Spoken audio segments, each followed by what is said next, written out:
Welcome to your lesson on approximating irrational roots.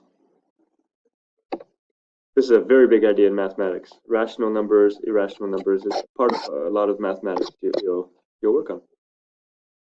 So let's begin with what is a rational number. A rational number is any number that can be written in this form. Basically, it can be written as a fraction, and the numbers on top and bottom are integers. The bottom number cannot be 0, because you cannot divide by 0. That's an undefined operation in mathematics. Here are some examples of rational numbers. 5, because 5 can be written as a fraction, 5 over 1. Any whole number can be written in this form. So that is a fraction, therefore it's rational. This can be rewritten like this. That is also a fraction, therefore that is rational. This is a decimal. It's called a terminating decimal because it's 0.25, then it ends. So it terminates, it finishes. Any terminating decimal can be written as a fraction, so that a terminating decimal is always rational. So here's the fraction that is equivalent to that. And this is another important type of decimal. It's called a repeating decimal. We have 0.66, and then it has this bar here, which means it's 66666 forever, repeating. And if you see a decimal that goes forever, but it's repeating, that's also rational. There's a way to write a fraction that equals that. Think about what that fraction could be. All right, let's take some notes. You received a packet. We're going to take notes on that. Let's begin with this. Let's define a rational number. What is a rational number? So as we said, it's any number that can be written as a fraction. Mathematically, we can say it is numbers that can be expressed as a quotient of integers. Quotient means division, so a fraction. All right, here's some examples of rational. Of course, all whole numbers are rational, but let's look at let's focus on the decimals. Here's a terminating decimal example. So this is rational because it's a fraction. If you did 2 divided by 5, you would get 0.4. That is a decimal that ends, therefore it's terminating. And anytime you see a terminating decimal, it's rational because there's always going to be a fraction that can be written for that.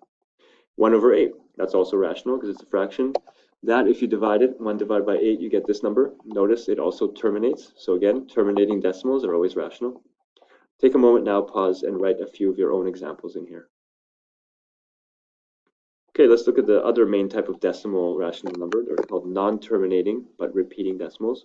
So non-terminating means it's not going to end. It's a decimal that goes forever, but it repeats. There's a pattern. So 1 over 3, if you punch that in your calculator, you've probably seen this number many times. It's actually 0.333333 forever, repeating. So that is a non-terminating decimal because it goes forever, 3333333 forever, but it's repeating. There's a pattern. So that's a repeating one like that is always going to be rational because there can always be a fraction for it.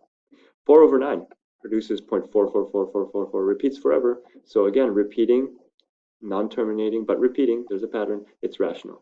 Next one, 1 over 11 is 0.09, and this time the pattern is 090909. That pattern is going to go forever, 090909, forever. It's non-terminating, it goes forever, but it repeats, therefore it is rational, and here's the fraction. 5 over 12 is this. Notice the bar is only over the 6.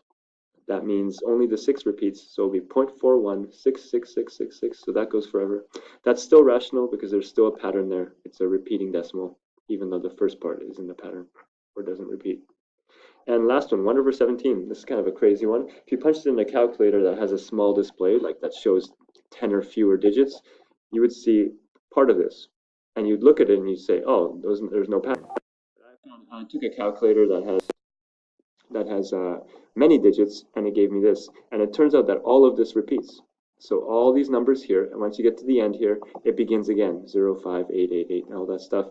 And then it goes again and again. So this whole thing repeats over and over and over again. So it's repeating. There's a pattern. It's a crazy long pattern, but it repeats. It is therefore rational. Please take a moment and write your own examples. Okay, now let's talk about irrational numbers. There's many types of irrational numbers. Let's talk about the decimal kind first. So non-terminating and unrepeating decimals, or non-repeating decimals, are irrational. So notice this is non-terminating. That ... means it goes forever, but there's no bar, so it goes forever without a pattern. So it goes forever, no pattern, therefore it is irrational. Another classic example of an irrational number is pi. As you know, I'm going to jump to the top here. Let's write the definition. If rational numbers are numbers that can be written as a fraction, irrational numbers are numbers that cannot be expressed as a quotient. It cannot be written as a fraction, in other words. So pi, back to pi. Pi is irrational because if you get the actual value of pi, there's no actual value because it goes forever. It's 3.14, you know that, but it actually keeps going forever. 159265, and goes forever, no pattern. It is irrational. Doesn't end, non-terminating, non-repeating, no pattern. Okay, another important example of irrational number is root 2, or actually any square root of any number that is not a perfect square. Like we know the square root of 9 is 3, or the square root of 16 is 4, or the square root of 25 is 5. But any root where it's not a perfect square is going to be irrational. The root of 2, for example, is 1.41421356. It goes forever, there's no pattern. What's another root that's not a perfect square? Well, root of 13. You can't take the square root of that and get a whole number. So that will give you this, 3.6055. And it goes forever, no pattern. It is irrational. So this is the key point here with roots. Square root of 1, we know that is it's 1, so it's rational. Square root of 2, however, we just saw is this long decimal, no end to it, irrational. Square root of 3, also irrational because we can't, it's not a perfect square. But 4 is our next perfect square number, so root of 4 is rational because we know that's 2. Root of 5, no. Root of 6, root of 7, root of 8, all those are not perfect square numbers, so those are all irrational roots. Root of 9, however, our next perfect square number, it will be rational. So you continue going that way. The only rational ones are the ones that you can take a square root of and get a whole number.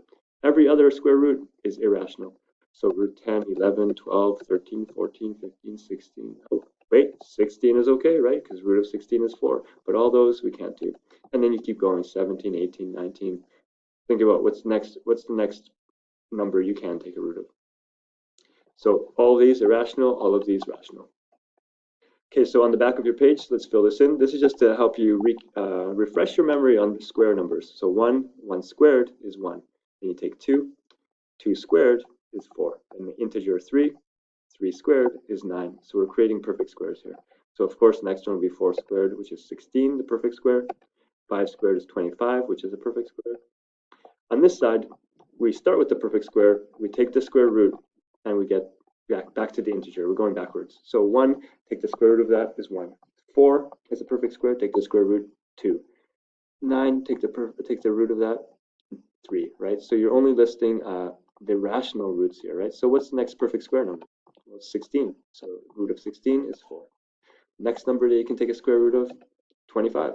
Root of 25, 5. All right, so pause the video and take a few minutes to fill this in. If this is easy for you, then it should be quick. If it's not easy for you, then this is great review for you. You should do it, especially some of the higher numbers. You should know these squares. All right, let's continue. So the main skill you're going to learn today is how to approximate irrational roots. Our goal is to take something like this. Let's say root of 64. We know 64 is a perfect square, so root of 64 is 8. 81 is also a perfect square number. Root of 81 is 9. But what if somebody said some root in between there, like root of 75? What is it? Well, first of all, we know it's going to be irrational because anything that's not a perfect square number is going to be irrational. The root of 75 will produce some number that has a decimal that goes forever, no pattern, repeats forever. But we can approximate what that value will be using a rational number. We can say, even though that decimal is going to go forever, we can just write a decimal that's close to it that does end, and we can just say it's a rational approximation.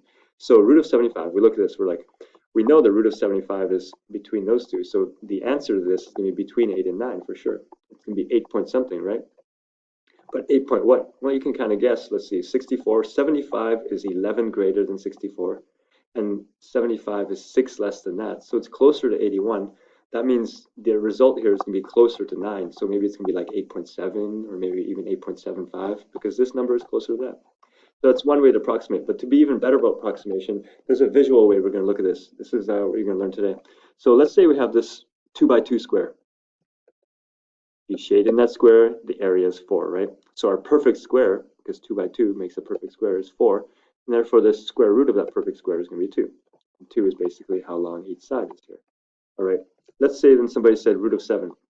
Then what would you do here? When we had root of 4, we don't know what the root of 7 is, but I don't know. When we did root of 4 is 2, so this is 2. Root of 7 is going to be bigger than root of 4. So is this going to be divided into like 3 parts? Well, no, because 3 parts is your next square, next perfect square. 3 by 3 has an area of 9. So root of 9 is 3, right? So now back to this again, thinking about root of 7. Well, what's it going to be? How can you divide this square into the proper parts? If 4 makes a 2 by 2 square and 9 makes a 3 by 3 square, then 7 makes a what? A 2 point something by 2 point something square? Well, that's kind of strange. So let's show you a technique that you don't have to worry about the decimal. So first, you divide it into 9. You divide it into the root of 7. You look at it and you say, what's the next highest perfect square, which is 9? So we're going to divide it into 3 by 3 to make it 9 parts. Then we're going to shade in what the lower perfect square is. The lower perfect square is 2 by 2, 4. So we're going to start by shading in 4. All right. So for root of 7, we're going to start by shading in 4 like that, 2 by 2 square. And then you're like, well, I've only shaded 4 parts. When we had this one and it's 9 here, we have to shade 9 parts. And we had this one, it's 4 parts, so we shaded all 4. But here we have to shade 7 parts. We've only shaded 4 so far. So I'm going to do another one here, another one here, and another one here. So we did our 2 by 2, which is 4, and then 3 more. We've shaded 7 squares here, and that represents the 7 here. Just like here is a 9, and we shaded all 9. So we shaded 7 squares. So now the way to approximate the value of this is you take the square root of that, and the square root of that we know is 2. And then you get a fraction. The fraction is created using the white squares. Now we've shaded 1, 2, 3 out of a possible 5 white squares. So these edge squares, there's 5 of them, and we've shaded 3 of them. So our fraction is going to be 3 over 5. So the square root of this is like the square root of that, 2, and then we count how many shaded squares we have, 3 out of 5. So that is our approximation of the square root of 7. This, 3 out of 5, is 0.6, so our approximation is 2.6. If you actually punched in root of 7 in your calculator, you'd notice that that is very close. It is very close to 2.6. So this is a very good approximation. Make sure you know this is called a rational estimate, because this is a rational number, it's a fraction. We've taken a rational number to approximate, to kind of guess what the value of this is, even though this is going to be an irrational number, a decimal that will go forever. All right, so let's take a look at your paper. That first one that we just looked at has been done there for you. You begin here, and you're looking for an irrational root, so root of 7. We take the rational root below and rational root above. So below that, rational root is 4, because we know that makes 2. Below it, above it, we have a rational root of 9, which is 3. So we find the perfect squares above and below. All right, and then you say my guess. So in this box, I want you to put what your guess is. So like as you look at this here, I know it's going to be a number between 2 and 3. The result of this is going to be between 2 and 3. And you kind of guess. I guessed 2.7 because 7 is closer to 9 than it is to 4. So that's my guess. You're going to put a guess for every one you do. Then you draw your square, the one we just had, the 3 by 3 square. So you draw this. If you have 7, you're going to draw this square, the next perfect square, so 9. Remember, you shade in 4 like this first, and then the 3 extra here to make 7 shaded squares in total. And then 2 is the square root of that, and then 3 out of 5. We just talked about that. 2.6. When I did this on my calculator, you have to do is with the calculator at the end. The answer is 2.64, and it goes forever, right? It's irrational. My guess was pretty close looking at those numbers, and this estimate here was even better. The estimate using this visual model was very close to that. Let's look at the next one. So what goes here below it? What's the perfect square that's below 15? Well, it's 9, and root of 9 is 3. And what's the perfect square above 15? Root of 16, that's the next closest one. Root of 16 is 4. So the root of 15 must be a number between 3 and 4. So guess here now. What is your guess? What number do you think it's going to be? 3 point what? 3 point what? And think about 15 is closer to 9 or 16. All right. Now that you've made your guess, we're going to draw the square.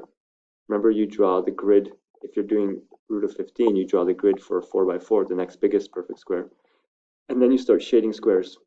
First of all, 15 is made up of root of 9. So we're going to shade a 3 by 3. So there's the 3 by 3 shaded. And then you're left with that edge. And here I've shaded 9 so far. 3 by 3 makes 9 shaded. But for 15, we need to shade 15. So I need to shade 6 more. I've shaded 9. I need to get to 15. So I'm going to shade 6 more. 1, 2, 3, 4, 5, 6. Now, to approximate what root of 15 is, root of 15, therefore, is 3, because we take the square root of that, 3. And the fraction is 6 shaded squares here out of a possible 7 squares along the edge here. So 3 and 6 over 7. That, my calculator tells me, is 3.86. And now let's check and actually punch in square root of 15 on the calculator, and we get 3.87. So very, very, very close. The approximation was very close. Last one, you can check your work there. and do the rest.